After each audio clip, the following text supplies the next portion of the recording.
Chapter 14, on to documenting the initial inquiry from the client or the new referral form, scheduling an appointment, writing up the verification of the appointment, and the first interview. Usually people call in on the phone, or sometimes you may call them back after they leave a message. New referrals take skillful communication, and also observation skills are limited because you're talking to the client over the phone. The purpose of the new referral is to ascertain the problem and offer assistance, and then to schedule an appointment to have the client come in. Initial inquiries. We cannot accept the word of another person. You must be speaking to the person requesting the services or the appointment. There are some exceptions. So if the person is incapable, perhaps because they're mentally ill, or unavailable, like the client is in jail or in residential treatment, to call themselves, then you can talk to their parent or their spouse or a friend even to schedule the appointment. It is also allowed if the appointment is to be given to a child and the parent is calling. An elderly person or an infirm person and someone else calls on their behalf, then that is okay. And of course, an interpreter for the person perhaps who speaks a different language. You can talk to the interpreter and schedule the appointment. Walk-ins happen and the client walks in. They should be seen whenever possible on the same day that they walk in. Usually the client feels that their situation is urgent. And if you see the person now, even for a brief time to schedule a future appointment, you could prevent significant problems from cropping up in the future. The new referral form, take a look at it. It's in the Files menu under Forms folder. It's called New Referral or Inquiry Form. And here are the instructions to fill out the form. This is one of your assignments for this week. I'm not going to read through it, but the purpose is, though, that you have the instructions in the PowerPoint.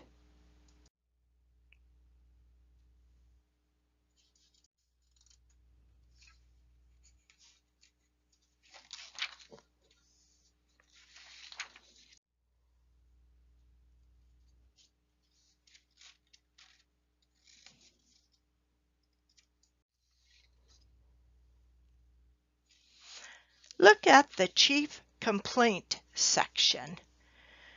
Here, keep the reasons from being too complicated. Be very specific. Give the facts of the client's problem. When, where, how often, and what is going on currently. Don't use vague descriptions. Describe very specifically what is happening. Keep the reasons for the call brief. On this form, only give the immediate details. Save the detailed background and history for the social history that you will take from the client in person.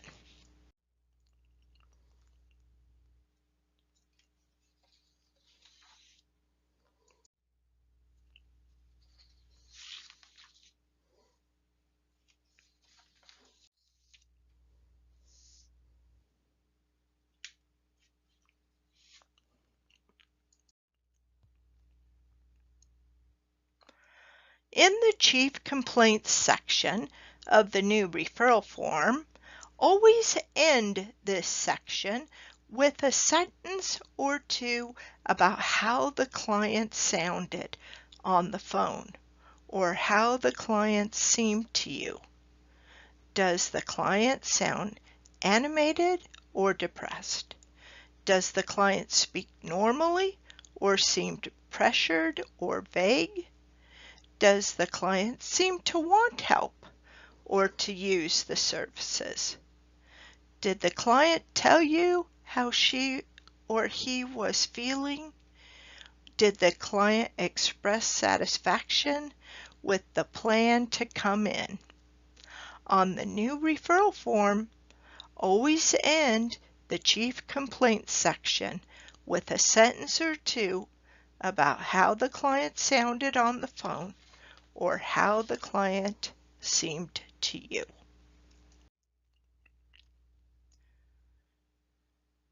Set up an appointment for the caller on the phone at the time of the call, if at all possible.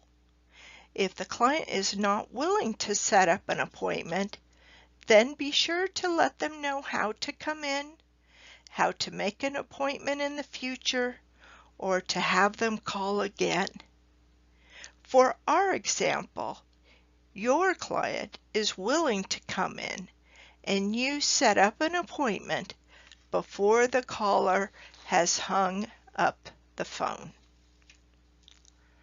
So then the next step is to send a letter verifying or confirming this appointment that you set up. Need to talk about the reasons for the verification letter. The verification letter is to confirm the appointment that you have made with them for an initial intake in the office. The agency hopes to cut down on the number of missed appointments and the number of hours reserved for people that are not used by them because they fail to show up. Too many agencies have more clients than they can see easily. Long waiting lists are the results. An agency cannot afford to waste an hour on a person who does not come in for a scheduled appointment. Although it may give the individual worker a much-needed break and time to catch up on paperwork, it is also an hour for which the agency will not always be reimbursed because no services are given. On the slide are the instructions for how to fill out the verification of appointment form. This is the second form that will be due this week. We're going to talk about the first interview. There is a video clip of the first interview as an example in the modules. If you'd like to stop the PowerPoint and take a look at that video, that would be great. The 3 tasks of the first interview is to listen and convey an accurate understanding of the client's presenting problems, using empathy, professional understanding of what the client is experiencing and what the client needs, build rapport so the client feels good about the agency and about the services, and to ensure that they will come back again for a second interview. Preparing for the first interview. Well, remember the client's already called in, so you could look at the inquiry form or the new referral form if it is available. If the client had been at the agency in the past, look over those past records. Perhaps there's some previous medical history that you might have access to. So look over that.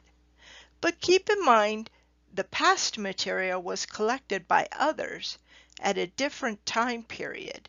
Things may be different now or may not have been collected accurately before. Look over the interview information to be needed now. In other words, review your forms before the client comes into the room. Make sure your office is a comfortable place and that there's no confidential materials from the previous clients sitting out and about. Go out to the waiting room and meet the client. Be sure to use their name. Give them a handshake or some other greeting in the waiting room. As you're walking back to the office, be sure to introduce yourself, your credentials, and your role within the agency. You are going to explain the agency and the programs or the services that we have. Discuss any payment arrangements through the informed consent process. You're going to discuss confidentiality limitations and have your opener line of how you're going to open the session.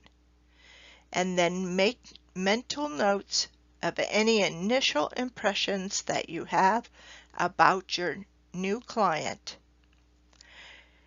Take care of the required forms first, such as the informed consent and the release of information, going over the limits of confidentiality.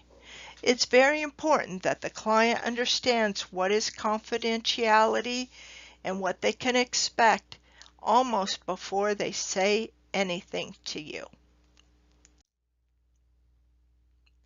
Here are some great opening questions. What brings you here today? How can we help you? What can I do for you? Use your listening skills and open-ended questions. You're going to gather information about the client's view of their problem that they're bringing in. How is the presenting problem impacting their life functioning in work, home, school, families, activities of daily living? What would the client like from the agency?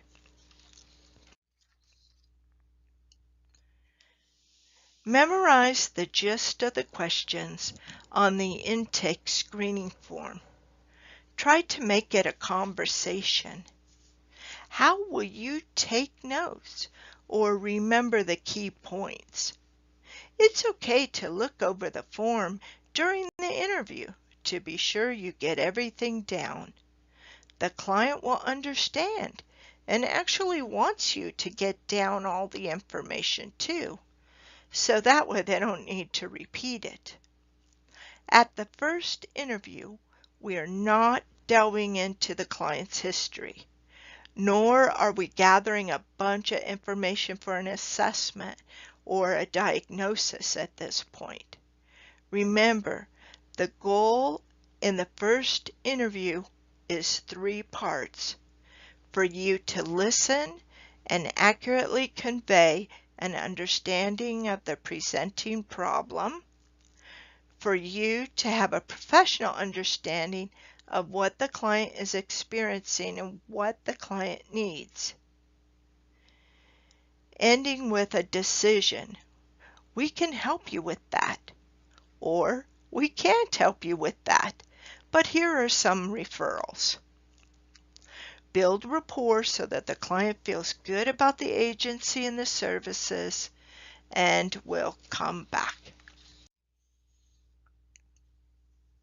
You are watching during this first interview, observing, listening, and processing what the client is saying. We're looking for the client's strengths and supports, and perhaps weaknesses or gaps in support. Current problems that cause the person to seek help now? And what are some potential future problems? A sense of who the person is. All of this observations during this process, this is information that will go into the progress notes from this individual session.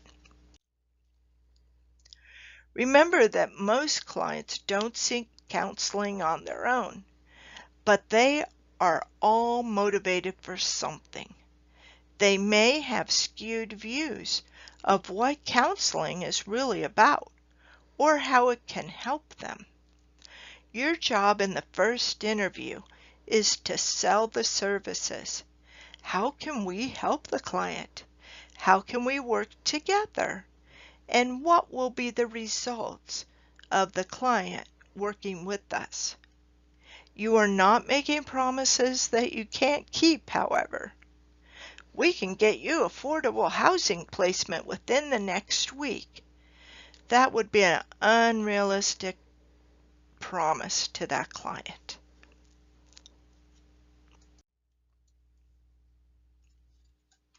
Again, it is all right to take notes. Even during the session, note-taking ensures accuracy. It can be on paper, on a computer, or do you have a good enough memory and time right after the session to document what happened during the first interview? A first interview is usually about 45 minutes. And remember, how are you going to maintain really good eye contact, open body position, leaning in, and relaxed body posture at the same time that you're trying to make notes and listen and observe and remember?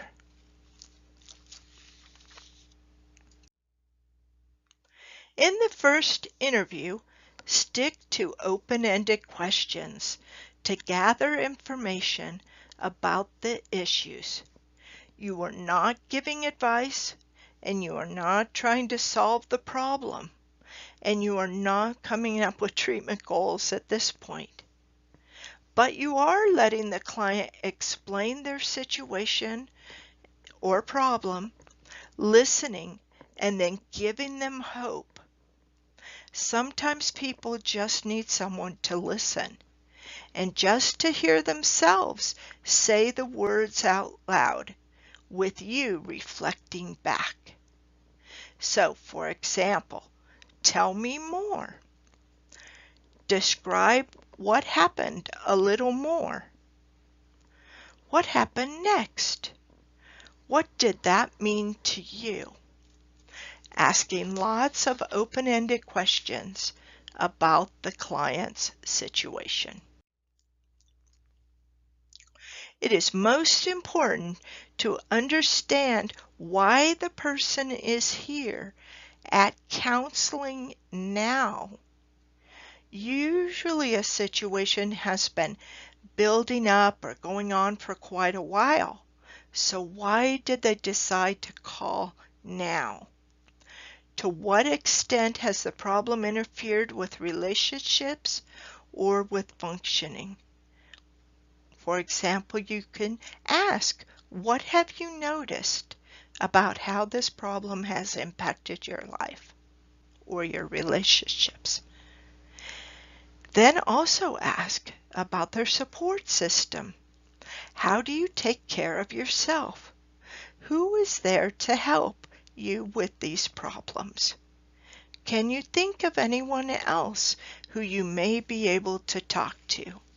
You are getting an idea of the person's support system. How can we help you? What are you hoping that we can help you with? Explore different possibilities for treatment or service options.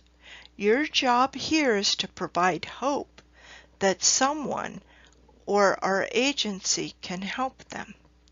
Again, don't make promises or grandiose gesture. The client already understands that things will take time. They just want someone to work with them and for things to be better eventually.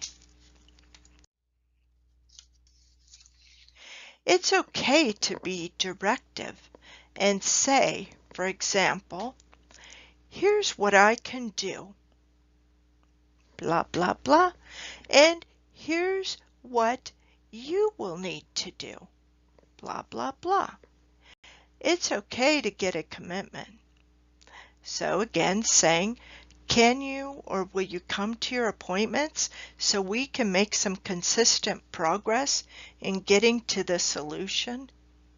Get that commitment from the client that they will come in again and keep their appointments and do their homework between the sessions. A very important skill is to summarize, especially at the end of the first interview. So for example, here's what you described to me today. Blah, blah, blah, blah, blah, blah. And here's what we're going to do about it in the future. Blah, blah, blah, blah, blah, blah. Or another way, we agreed that we are going to work together. Describe the steps, blah, blah, blah, blah, blah, blah. Okay? So use your summarizing skill, especially at the end of the first interview. The client wants to know that you have heard them and understand them, and you have a direction, and you're willing to help them and work with them. At the end of the session, you're going to wrap up and finish strong. Describe what will happen next, especially when the next appointment is.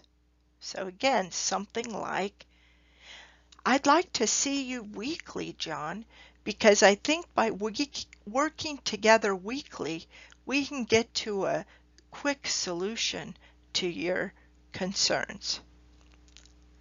You might assign any homework or anything that they may need to do before the next session.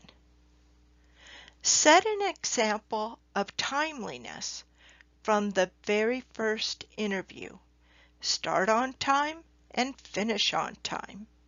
Remember, you are in control of the timing of the sessions. You may need to be assertive. For example, saying, that's all we have time for today. Here's your homework. Here's what's going to happen next. Remember, I'll see you again next week. If you have concerns about your client either hurting themselves or someone else, address this early in your session and don't wait during the session. Remember, you are ethically and legally obligated to not let the client leave the session if you have any further doubts about safety. So address it early in the session. Keep confidentiality and present a good image even on the way out of the session, too. Close your office door as you walk out of your office. Walk the client out to the front door or the front reception area to schedule another appointment. Be sure the client has that next appointment prior to leaving. The normal first interview is about 45 minutes. So, in your video submission, you are just presenting a snippet of the first interview. I want to see the following in your snippet of not less than 5 minutes and not more than 10 minutes. I want to see your coverage of the therapeutic contract, including your description of confidentiality and its exceptions, I want to see your discussion of the services that you will offer and the way that you will work with clients here at Wildwood Case Management Unit. I want to hear your discussion of the pros and cons of counseling and case management. Summarize the client's rights section of the therapeutic contract. Don't read it word for word, summarize it. Set the fee, any fee will do, and have the client sign the therapeutic contract. In your 5 to 10 minutes, I also want to see your opener question and demonstrate some other open-ended questions and your listening skills. Then stop, skip, go forward to the ending of the session. Just pretend you're going through the session, and at the end, I want to see your demonstration of your summary of the first interview. And I want to hear you describe the next steps for your client. In review, the first interview is about obtaining some basic information about the presenting problem. You're getting to know your client. Build a good professional working relationship, and your goal is to get the client to come back. Provide that hope and motivation for the client by expressing your willingness to work together. In addition, know your paperwork. Don't be reading paperwork. Don't be reading questions. Be clear on how you're going to record information during your session. And again, you are the one asking good open-ended questions. Find some common ground with the client. Your first impressions are important, and I'll be looking at your video for visual images, your setting of your office and environment, what's in the background of your video, the dress of the case manager and perhaps other staff, body language and eye contact, I'll be looking for that. Have a friendly look on your face and make good eye contact with your client. So, there are 3 forms due this week. The forms are the new referral form, verification of appointment form, and the therapeutic contract form, also known as the informed consent form. Then you're going to complete the video interview of a first session and take the quiz for week 5.